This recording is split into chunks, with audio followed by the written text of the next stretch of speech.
the thing is that if you prove yourself, and usually for the talent is that you have made them look good, if you make them look good or not. So in those days, you would say stuff like, flag, win, scoreboard, and we're back in the commercial in 3, 2, 1. Well, the wind's really kicking up here. Boom, the flag, you know? And the score is whatever, boom, score. So they were pum, pum, pum, you know? Announcers felt good. They were on top of it, you know? So there was a lot of that. And of course, if you have to really spend time with what we call the talent, the announcers, because you don't have to know how their mind works and whatever.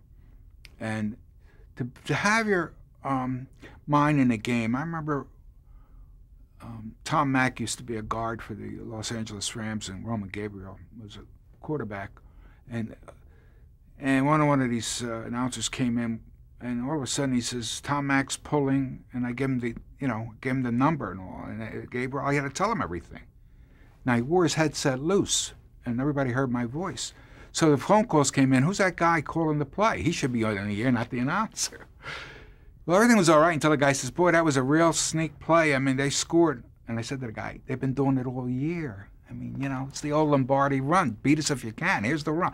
Yeah, you know what we're going to do? Try and stop us, you know, that kind of stuff. So some announcers were difficult to deal with. I mean, they didn't do enough homework. Vince Scully, who's still one of my closest friends, he still says to me, he prepares like crazy, like Jack Buck did. Joe Buck's father was another very good friend. 20% of what they've got, they use. So they got to make sure they use the right 20%.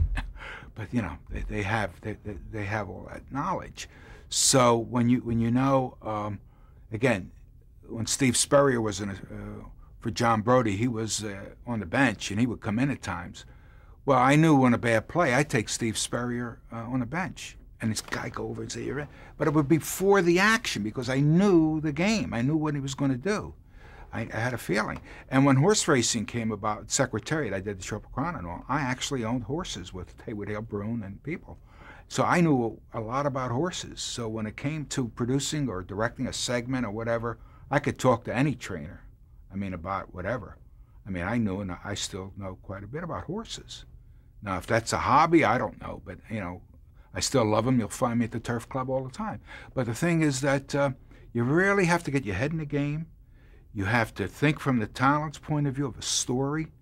You know, Red Barber was the mentor to Vince Scully. And Red Barber used to say, hi, ladies and gentlemen, whatever, and the clouds are starting to come in. Well, all through the telecast, those clouds are moving in. It's getting grayer. It's starting to rain now. You see, he built a whole story, and Vince such a perfect guy for all that. I mean, he's the best there ever was. You know, as Harry Coyle was the best baseball director there ever was. I mean, they knew the game. They knew the story.